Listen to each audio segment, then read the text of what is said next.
Hi, brand innovators, and a huge warm welcome to Arnaud. Thank you for joining me here today.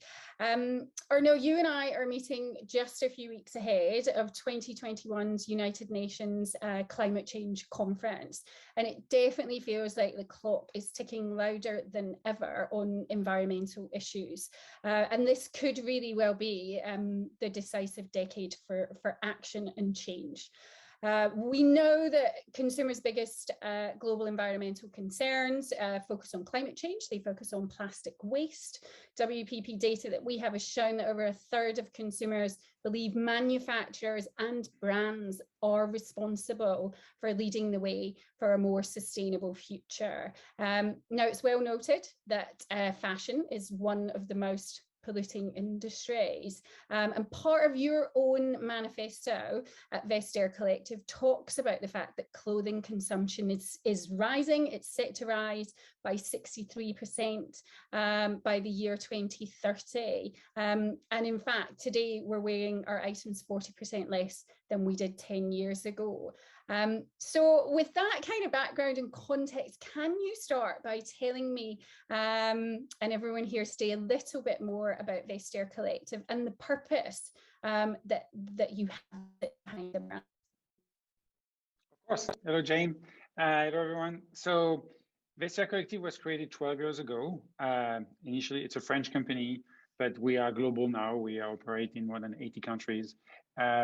And fundamentally, at the core, it's a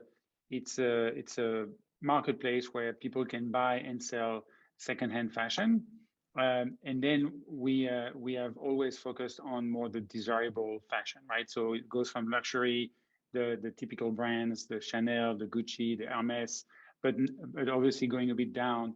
But we're focusing on clothing and bags, accessories, or watches, products that retain their value and retain because they are high quality, right? And what you were mentioning is so true, right? The fashion industry over the last couple of decades has moved much more towards what we call fast fashion. And fast fashion is very cheap, cheaply made in large quantities. And unfortunately, they don't last, right? They are, after a couple of times being worn, just because they are very cheap, also people just not wear them anymore and throw them away because they are not wearable or because the next fashion craze came up and they are buying new things. And so at the beginning, really the idea was to say, hey, we have these really good products, very nice quality products. And instead of them staying in your closet and not being used, not being worn, and you buying new things because you don't like them anymore, they don't fit, let's give them a second life. Let's enable someone else to use them. And for us, it's even more important, as you just mentioned, because we need to decrease the impact on the planet of that industry. I think today, the fashion industry is about responsible for 10% of the CO2 emissions in the world, which is so high that it's kind of mind-boggling, right? We always talk about transportation, and but fashion is not the first thing that comes to mind. So that's one of the things we aspire to change at the Vestiaire Collective. Is not only you can find great deals and you can buy things that sometimes are vintage or unique, but really at the core of what we do, it's all about avoiding producing new stuff and making sure that the existing things can have a second life and be used again. Yeah, which you feel that you were slightly ahead of the curve 12 years ago in starting this journey. You talk about the mission for the brand is around transforming the fashion industry for a more sustainable future, and that is partly done by this community. I think you talk about fashion activists to really help drive the change. Can you tell me a little bit more about who are these fashion activists? How do you engage them and bring them in to work with you in the brand?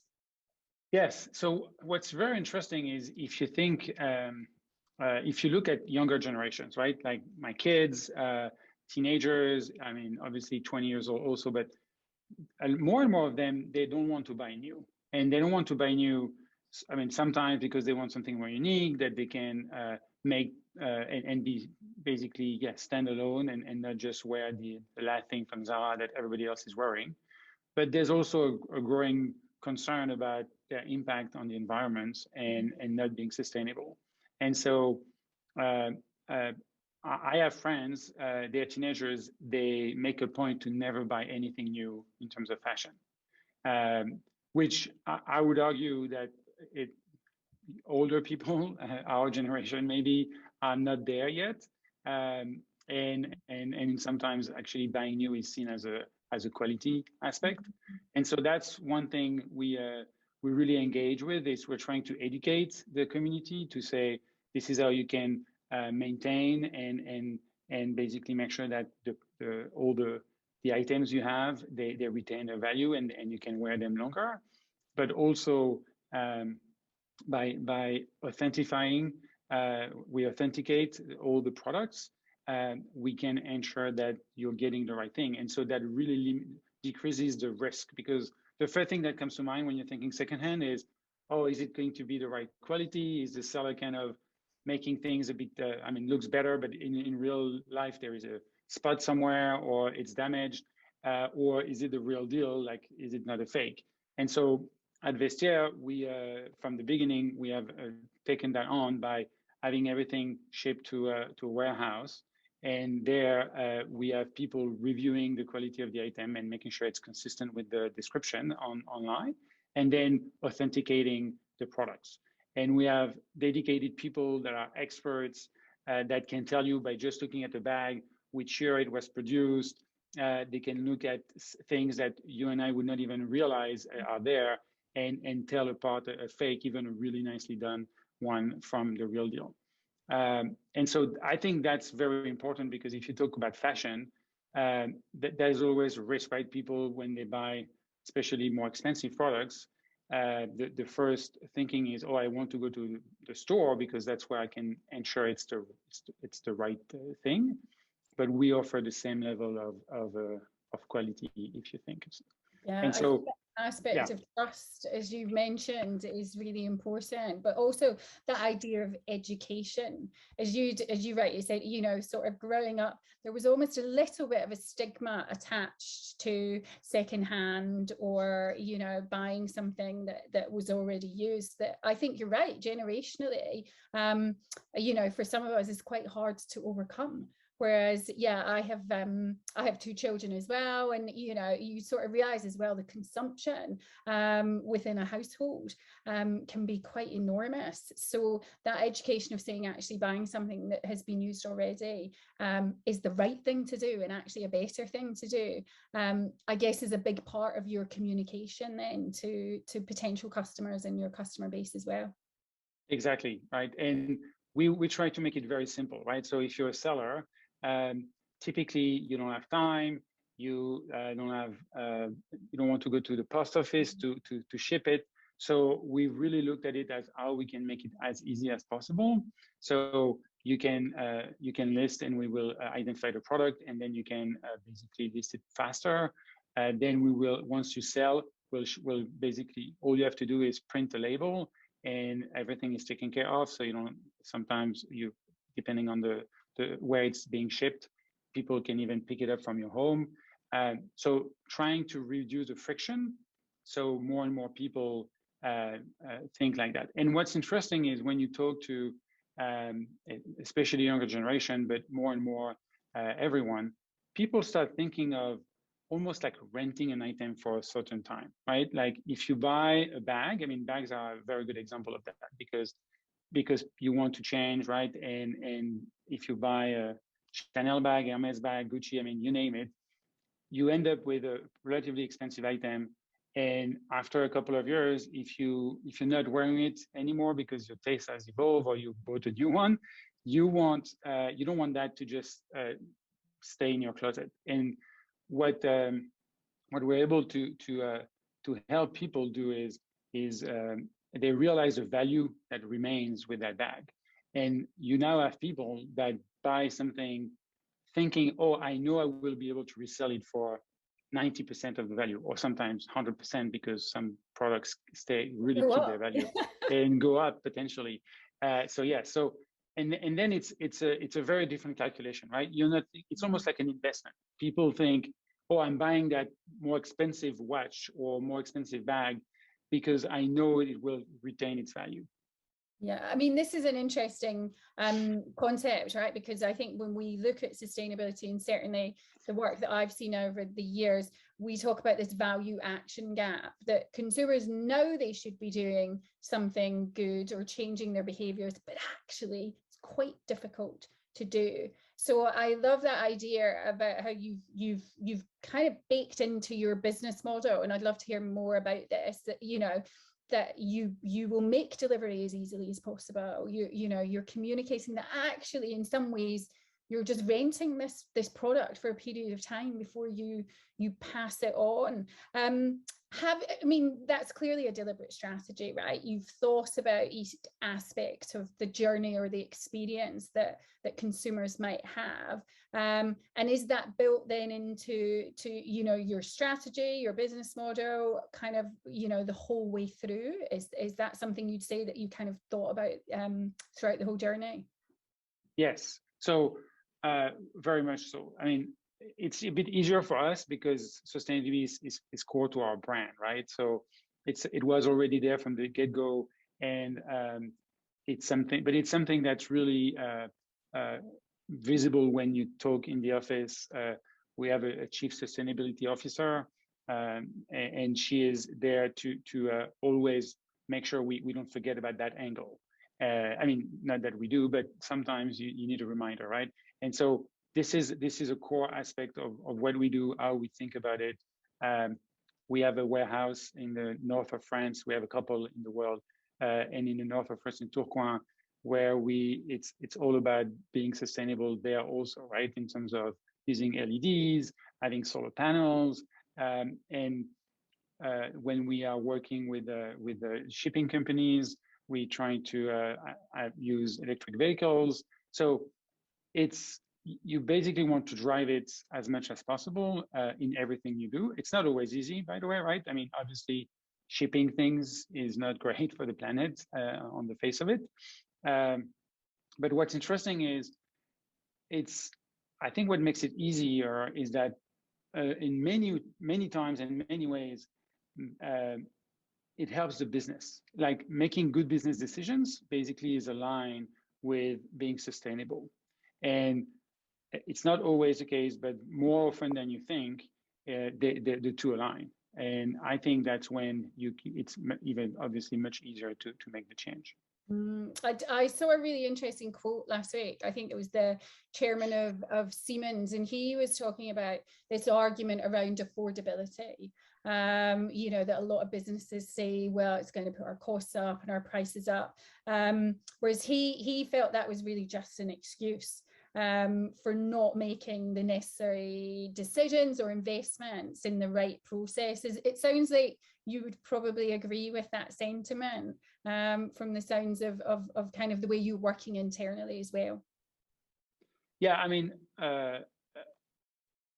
personally, I think this is not an option, right? I mean, we all know any person who is reasonable will realize that we are driving at faster and faster speed into a wall. And there's only one planet, there's no second one. And I think we ought to all think of how we can do our little part, so together we improve the situation. And I think, unfortunately, yeah, it's easy to just say, oh, we'll do that later, or it's not our fault. But to me, it's everybody's responsibility, and we need to think at our level how you can contribute positively to the problem. And so I think as a business, you can have more impact, right? Because the individual is limited by definition. But if you think as a business, you can put the right incentives in place to have more impact. And so that's why I joined recently Vestiaire, actually 3 months ago. And that was one of the key things when I was looking for my next role, where it was about thinking, where can my contribution is going to have positive externalities versus just selling more things or growing the business, right? and don't get me wrong, we're still a business. We still have stakeholders and shareholders, and we still need to make to grow the business. But we want to do that by being responsible and by having positive externalities as much as possible. Mm-hmm. And I think that's interesting in something that is becoming increasingly common, where people are asking, you know, in interview processes, you know, what is the purpose, or what is your philosophy on? So 3 months, there you go. That was obviously a big part of your decision. Do you see that in the people that you work with at Vestiaire Collective, that there is a common kind of passion and desire to, you know, while, as you rightly say, we're all still working in businesses, we are in the business of growing those businesses and ultimately making money, but there is a common purpose that sits at the heart of it, and a desire to do a little bit more good. Very much so. And I think you attract the people that react on that, right? And to me, that's the beauty of being at Vestiaire, is sustainability is part of our business model, and there are still things we need to do to improve it. But fundamentally, you as a result, you attract people that are for whom it's a critical issue. But yeah, I would say that every meeting, sustainability is part of the decision we're making, and it's at the core of the company. And if you think about how, so we've just talked a little bit about how internally that manifests itself and how it's visible and tangible for people who work within the organization. How are you, you know, thinking about this externally in terms of how you engage your audience? So obviously, WPP, we believe enormously in the power of creativity and creative transformation. Could you tell us a little bit about some either creative work or some ways that you're engaging your audiences that help bring that sustainability manifesto and that idea to life?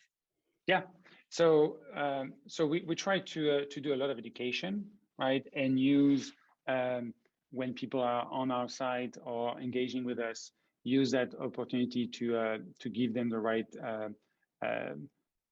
behaviors, or tell them how to behave in the best way from a sustainability perspective, right? So we have created a campaign called Collective for Change. It's basically a monthly educational content.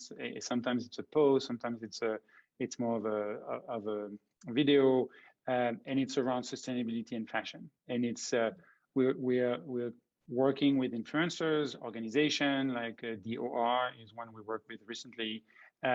And the goal here is to showcase these people that have and really amplify their voice and show how you can help, right? Because as I said before, I think it's the first step is knowing there's an issue. The second step is knowing how you can do your part.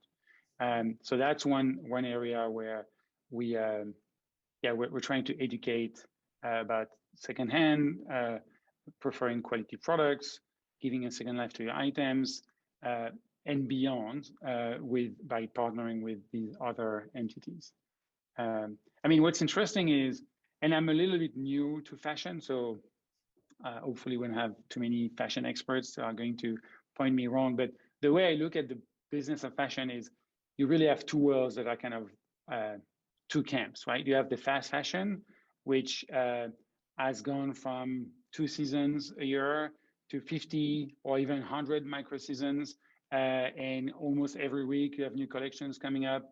And unfortunately, that means that these things are done pretty cheaply. If you have overstock, you don't do much with it because it's already out. So that's the fast fashion world, and we know all the extremes and the negative externalities it creates. And then you have what we're trying to push, which is a world of fashion where you buy less, but you buy better, and you wear more and you sell more. And so instead of buying 20 plus pieces of fashion every year, but only wearing them once or twice, you try to buy less things, you try to wear them more, and you realize that if you're not wearing something, it's like Marie Kondo, right? You probably know her. Who doesn't, right? And to me, this is exactly right? Having stuff is not what makes you happy.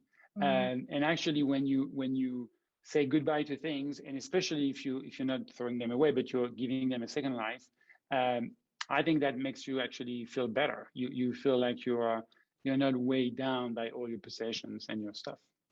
I love that idea of Marie Kondo, where you have to look at something and ask, does it bring you joy? And I think that's a really great idea, actually, when you think about what items you might want to pass on. You touched on the idea of fast fashion there, and a lot of those brands are obviously talking about sustainability and their credentials in that area, and sometimes it can feel as a consumer that everybody is talking or saying the same thing. So how do you think fashion brands can really win today and reap the benefits of genuine sustainability? I mean, there is a question of how true some of the claims are, but what do you think is most important for fashion brands to win today? Yeah, I mean, so the first thing which is interesting is it's to realize that consumers demand sustainability. And yes, maybe not everyone, but this is the growing, it's not even a trend, it's the underlying massive change that we're seeing. We were talking earlier about the younger generations, but I think it's moving up into every trench, every type of people. I would argue that Asia is a little bit behind, but definitely in Europe and the US, you see that trend very, very dramatically, where consumers will not accept that you're not doing something about sustainability. It's not part of how you think, how you operate. And once you have understood that fact, as a company, you need to take that into account. And what you see, and you alluded to that, is what people call greenwashing, right? Where you're doing something just because you think you have to, because people are asking about it, but it's not core to who you are. And sometimes it's kind of a facade, right? Yes, it's great to plant some trees somewhere or do some carbon offset, but that's not really changing what you do at the core. And so for me, my message to fashion brands out there would be, you need to really think about your processes of how you operate and make fundamental changes, because the reality is consumers are much more educated than they used to. They have access through the internet, social media, etc., to information. And if you do greenwashing, it's going to blow up in your face at some point, right? We all know about examples. You cannot not be genuine. So the first advice is really realize that this is not going away and actually accelerating. Realize that just doing some high-level thing that are not really genuinely changing what you're doing is going to blow back in your face, because people are going to point to contradictions. And then really put that at the core of what you do. And again, it's about taking that into account, right? And it's not going to be instantaneous. You cannot do that in one day. It's going to be a process. But at least if you are willingly thinking about it, that's how you start. And I think then your customers will accept that. They will realize that at least you're doing your part, and it's not perfect yet, but you're making progress. So the idea of being open and transparent, in fact, very much throughout the whole process, and the idea of keeping customer updated on that progress, I think probably is also quite important as well. Yeah, I mean, if a brand ignores sustainability, they will start losing market share, because more and more people are not going to accept or be. It's almost like a brand thing, right? They don't want to be associated with a brand that is doing that. And so I think it's a risk for a brand not to have to think about sustainability, especially in fashion, as we said, right? 10% of the global emissions of CO2 are linked to that industry. You don't want to be associated with the fast fashion world And even in the fast fashion world, you want to think how you can improve things. So at least you can answer the question. Okay. If we sort of start to finish up, because I think we could sit here and talk all day, but if I'm going to draw us to a close and finish with a couple of questions. I talked at the beginning about this is a decisive decade in terms of the global environment. I mean, you're 3 months in to your role. Do you have a view about where you personally would like the fashion industry to be in 10 years' time and how you might like it to look? Yeah, I mean, for me, fashion is still about being desirable, right? So I think sometimes people equate sustainable and desirable, or they oppose them. The future of fashion for me is desirable and sustainable.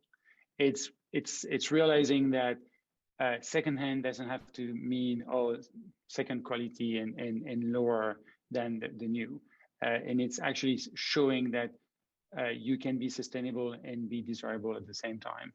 And as I said before, right, if you have that mantra and more people are pushing it, buy less, buy better, wear more, sell more, you will get fashion on the right path.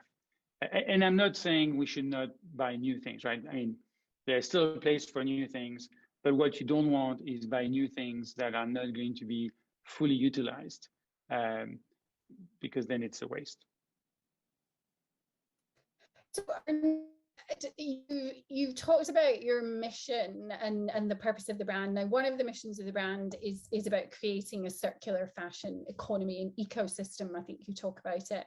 And you've talked a bit about collaboration with influencers, but another way that I think is really interesting that I've spotted that you're doing is partnering with brands and activist groups. So I'd love to hear a little bit more about your work with brands like Alexander McQueen, with Mulberry, for example. Can you tell me a little bit more about that as well? Yes. So if you think of the traditional model in fashion, it's very linear, right? It's you sell something and then that's it. There is no circularity. And circularity here means that you can sell things multiple times and they can be then used multiple times. And we obviously have an expertise in that. And so in the last couple of years, we've seen brands reaching out to see how they can leverage that platform and start creating circularity in their world. And we're more than happy, obviously, to share that expertise because this is totally aligned with our mission. So brands like, Alexander McQueen, My Teresa is another example. They basically, what they do is they reach out to their customer base and say, hey, if you have items, usually from their brand, or it could be multiple brands from My Teresa, and you are not using them anymore, we'll buy them back from you. And so then customers, there are multiple ways to do that. They can go to a store or they can do that online. They bring back the pieces they don't use. They get a price. What's interesting is these brands usually give you a better pricing because it's in the form of a coupon that then you can use to buy, again, new things. And then in the back end, we collect all of that. We list them and we make sure they are resold and they can go and have a second life. And so for me, that's a very interesting trend. We have many more in the works. More and more brands are interested to do that because they, as we said before, right, they want to do the right thing, but also it's directly helping them because they connect with their customers and they keep them inside of their house. And I love some of the language, that gets used around this as well, this idea of circular. It's a very simple concept, I think, for most of us to grasp, and this idea of pre-loved, that some brands, I think Mulberry talk about that as well, which certainly has a warmth and more engagement to things like secondhand, or perhaps some of the phrases that I was more familiar with. as a child.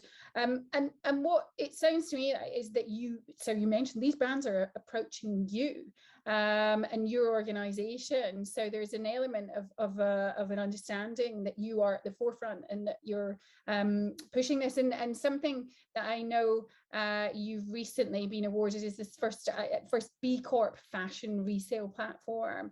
Now I have to admit, I'm not entirely familiar with that concept. Can you tell us all a little bit, what does that mean? It sounds very exciting, and congratulations. But what does it mean? Yes, so yes, we just got the B Corp certification, I think 6 weeks ago, and we were the first fashion resale platform to get it. B Corp is a framework on social and environmental topics, right? So it's an independent organization, and they have created that worldwide recognized certification. And it's a very long process. It typically takes 3 years. The team here was very proud that we did it in one. Not that it's a competition, but yeah, faster than usual. And what happens is they audit all the processes in the company, looking at social aspects, sustainability, environment, and you get points. And based on that, if you get enough points, you're getting the certification. So it's a pretty big commitment in terms of time. It means that all your processes have to be there. So it's beyond sustainability itself. But what's interesting is you then join a community of purpose-driven companies, right? You can think of Patagonia as one of the forefront of that trend. And these companies that do business for good, then you can share best practices with them. So we're really proud of being there. It shows, I think, the commitment of Vestiaire Collective to want to do the right thing. And by the way, it's a big commitment because I think every 3 years you're getting reevaluated, and you can lose a certification if things have improved and not improved or changed for the worse, or just usually when businesses grow, things may not be as good as when they were small. So yeah, I'm very proud of that. I think I would encourage people who are committed to sustainability and ESGs, right? All the governance, social, environment aspects to at least consider it. But it's a big investment. Yeah. I love it when you talked about that idea of best practice as well, that you can kind of tap somebody else on the shoulder and say, how did you do that? And I feel that that's probably one of the big themes that you've talked about today, is this idea of collaboration and all of us being in this together, you know, this circular economy, we all have to feed back in. So it's a great kind of I guess idea that you can go to a Patagonia and go, tell me what, you know, your journey was, and they will share best practice. So yes, hopefully if anybody watching would like some tips and some ideas, then you'd be very happy to take some questions after the fact, because as we said at the very beginning, we're not here live today. So if people do have any questions, then hopefully you'd be very happy to offer some more advice and tips moving forward. Yes, definitely. Don't hesitate to reach out on LinkedIn, or I can share my email. And yeah, fundamentally, I think we are all in it together, right? There's only one planet, as I said earlier, and very happy to help people who are trying to figure out how to improve things on their end. Okay. And I think that's probably a great place then for us to close today.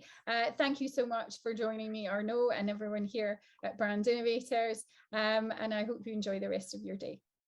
Thanks, Jane. Thank you, everyone.